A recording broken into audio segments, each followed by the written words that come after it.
अगर आपने पेमेंट से सिक्योरिटी के तौर पे किसी को चेक इशू किया है और वो चेक किसी भी रीजन से बाउंस हो गया है और जिस इंसान को आपने चेक इशू किया था वो इंसान आपको लगातार केस फाइल करने की धमकी दे रहा है, या उसने अपने एडवोकेट के थ्रू आपके पास लीगल नोटिस भिजवा दिया है, या उसने आपके ऊपर सेक्शन 138 का केस ऑलरेडी कोर्ट में फाइल कर दिया है, तो मैं एडवोकेट आपको आज बताऊंगा कि इन सिचुएशंस में आपके पास कौन कौन से लीगल ग्राउंड और डिफेंसेस अवेलेबल है जिससे कोर्ट में आप अपना बचाव सही तरीके से कर सकते हैं। तो चलिए शुरू करते हैं।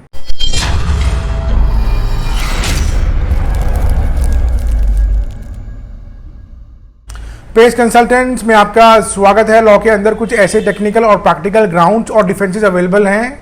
और अगर ये आपके केस से रिलेट करते हैं तो आप अपना केस आसानी से जीत सकते हैं, जैसे कि लीगल या इलीगल पर्पस, यानी कि चेक किस पर्पस के लिए इशू किया गया है ये देखना बेहद ज़रूरी है। अगर किसी ने रिश्वत देने के लिए, जुए में हारे हुए पैसों के लिए, गिफ्ट या डोनेशन के तौर पे या किसी भी अनलॉफुल एक्टिविटी के लिए चेक इशू किया गया है तो इन सब का केस आपके ऊपर नहीं चलेगा। अगर आपने चेक सर्विस लेने या सामान खरीदने के लिए दिया था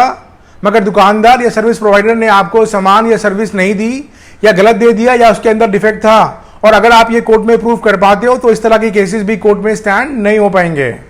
नंबर 3, फ्यूचर लाइबिलिटी। एग्जाम्पल के तौर पे अगर आपने किसी से 1 लाख रुपए का लोन लिया है और बदले में उसको 10 चेक इशू करे हैं ताकि वो हर महीने 10,000 रुपये आपके अकाउंट से निकाल ले,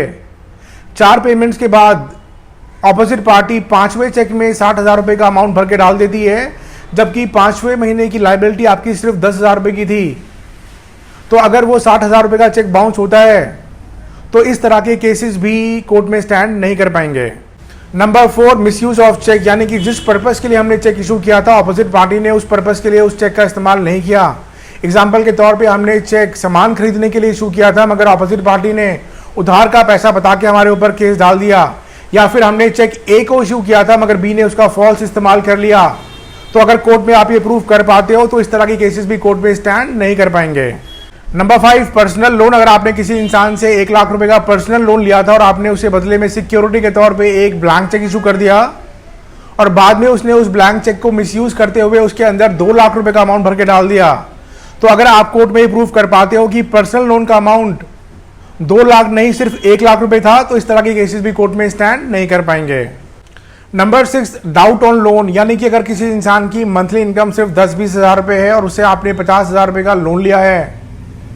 और सिक्योरिटी के तौर पे आपने उसको एक ब्लैंक चेक इशू कर दिया था और बाद में उसने उस ब्लैंक चेक में 50,000 की बजाय 5 करोड़ रुपए का अमाउंट भर के आपके ऊपर केस फाइल कर दिया,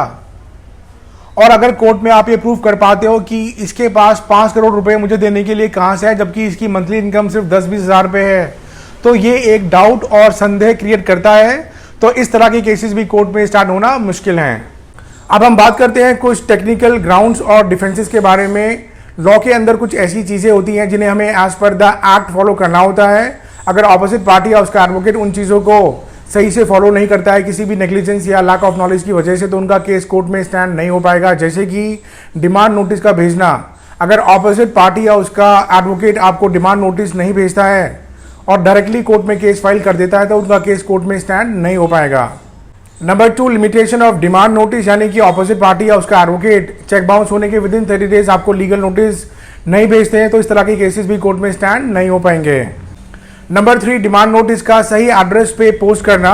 अगर कोर्ट में आप ये स्टैब्लिश कर पाते हो कि आपको लीगल नोटिस सही एड्रेस पे सर्व नहीं किया गया तो इस तरह के केसेस भी कोर्ट में स्टैंड नहीं हो पाएंगे। Number 4, 15 days time and limitation of filing the case, यानी कि अगर ऑपोजिट पार्टी आपको लीगल डिमांड नोटिस के अंदर 15 डेज का टाइम नहीं देती है पैसे वापस करने के लिए तो इस तरह के केसेस भी कोर्ट में स्टैंड नहीं हो पाएंगे,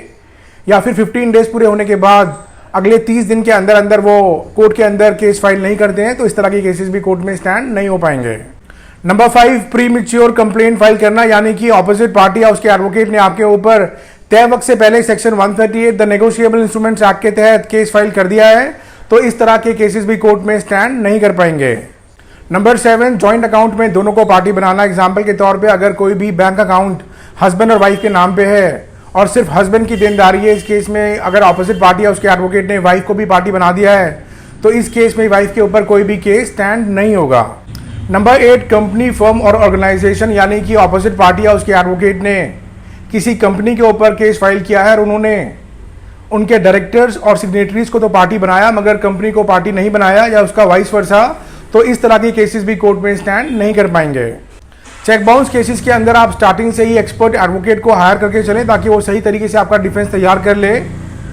तो आज के लिए बस इतना ही। किसी भी लीगल इन्फॉर्मेशन के लिए आप हमें कभी भी कॉल या व्हाट्सएप कर सकते हैं। हमारा नंबर है 8826484040 या आप हमारी वेबसाइट pacelegalconsultants.com पर भी लॉगिन कर सकते हैं। आप इस वीडियो को लाइक, शेयर और सब्सक्राइब जरूर कीजिए। हम इसी तरह आपकी लीगल नॉलेज और ज्ञान बढ़ाते रहेंगे।